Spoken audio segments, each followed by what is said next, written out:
future crocheters, welcome to the Inskein Asylum. I'm Nurse Needles, and today we're going to learn how to hold your hook and your yarn and then do a chain stitch. But before we do that, we're going to learn a little bit about where the stitches are in the scheme of things. Down here on the table I have a swatch that I made with the most popular stitches of crochet. Our bottom one here is the chain stitch, the yellow one, and this is what we'll be learning today. It is the foundation of most crochet. And the one above that, as you see, they each get taller and taller and taller. The next one above that is called a slip stitch, and that's in blue. And the slip stitch is a very flat stitch, and it is used mostly for connecting and some shaping and decorative stitches, also for making some ribbing. The one above that is called a single crochet. Single crochet in the pink is a very compact stitch. Very popular, used for clothing and stuffed animals, so no drafts can get through and stuffing doesn't pop out. Above that is a half double crochet, and this is the most unused stitch that I think is out there. It's a very nice stitch. It's still compact, so nothing pops out, or the breezes don't get through.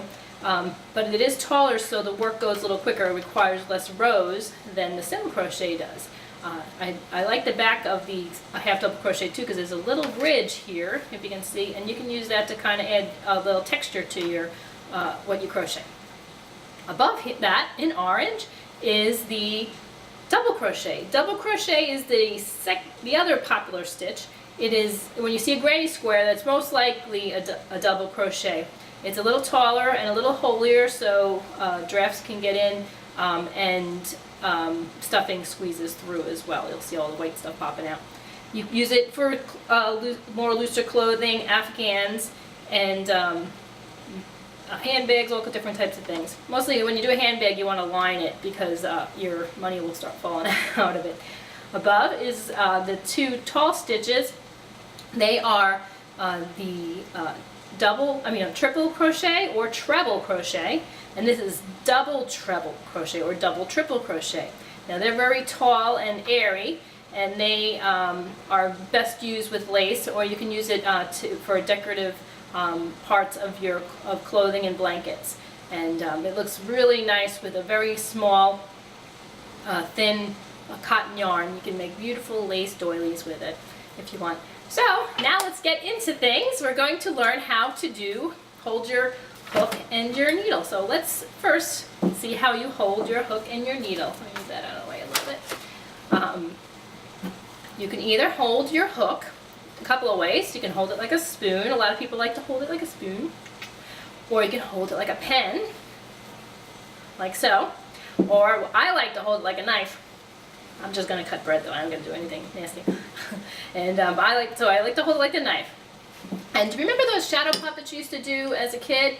When you make that little dog, woof, woof, woof, woof. Well, that's what you're going to kind of hold your hand like so. The pointer right here, you're going to keep that up.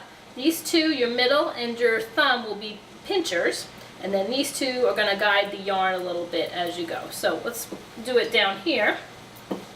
And hold your hand like so. And hopefully you watched the previous episode on how to make a slip knot. So there's your slip knot.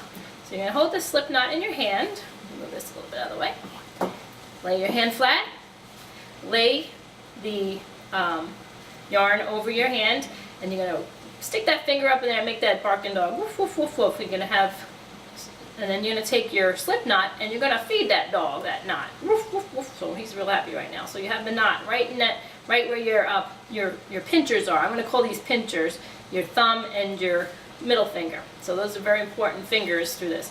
Now these two little fingers here, we got to give them some work, so they're going to just grasp that yarn and feed it along. So as you work, you'll kind of feed it and pinch along. Okay, so laying your hand down, put the knot above it, do your little doggy, feed the doggy, and there you go. Okay, so you're not going to hold this with anything. This is just going to move along. It's going to be your working yarn, not your cut end that you're going to be holding with your the two last fingers. Okay, now take your hook and you're going to put it in. Now before we do anything, I'm going to teach you a couple of abbreviations. First one you're going to learn is the is what a chain stitch abbreviation is. It's CH, like so. So whenever you see directions, you'll see something like chain 10, let's say. So you're going to make chain 10 chain. Also, many patterns offer diagrams alongside their written instructions, which is great for patterns from other countries, because you don't want to learn Japanese, right? A lot of patterns come from there, and they're really nice. So you want to try and learn how to do these diagrams. Now, a chain stitch is a flattened circle like so. So I'm going to make a bunch of these, and it'll equal chain 10. 1, 2, 3, 4, 5, 6, 7, 8, 9, 10. So this is equivalent to this in a diagram. It's a little neater because they do it on the computer usually, but that's what you'll see. Okay, so you know the chain stitch. So the next abbreviation we will learn is called the yarn over. So this is part of what when you're doing the chain stitch. So it's called Y-O, yarn over. Yo! Awesome. So we're going to do our little yo. It's also the same in knitting, that abbreviation, yarn over. They do a lot of that in knitting. So we're holding our yarn and hook, and we'll do a yarn over. This is how we do a yarn over. You put the yarn over, just like that. So you go under and you put it over. Okay, now what we're going to do is grab this and pull it through our slip knot. But as you're pulling it, you don't want to leave it, it's going to snag. So you're going to turn it downward toward your thumb, your hook, and pull it through like so. And we'll do that again. Now don't forget to keep these little pinchers very close to your work, because if you don't, you'll lose control and your stitches will become uneven. It also helps to pull it down so you can see where you're going, and it won't snag. So rotate it downward and pull. Again, yarn over, yo! Okay, and then rotate it downward and pull through. I don't know if this is in the way. Let's see. Let's get that out of the way. Yarn over and pull it through. Yarn over, rotate down, pull through. Again. Put that yarn over, yo guys, and rotate, bow down. So here you have a cute little chain, like so. Now doesn't it look kind of like a braid? It does look like a braid, don't it? There's 3 parts to each chain stitch. You have the upper lip here. Let's look at this little one right in the middle. You have the upper, you have the lower lip, and then all through the back of the chain you have spines. So remember that'll be needed for future stitches. So now the good thing about chain stitches, it's just like the slip knot. You can pull it right out. Boop, boop, boop, boop, boop, boop, boop. So if you don't like what you're doing, it looks twisted and nasty, you can start all over again. So I'm going to teach you when we do the count. So it was a chain 10 was our what we wrote down as instructions. So hold the knot, hold your knot real close, yarn over, snag it, and rotate downward, pull it through. So that's 1 stitch. That's how you do the count.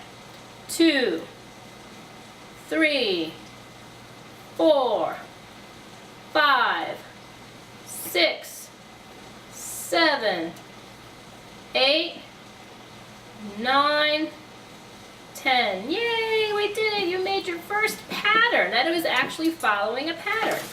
So now, what are we going to do? We want to keep it, we want to pull it out, we want to make another 10 miles long. You can do whatever you want. This is your deal.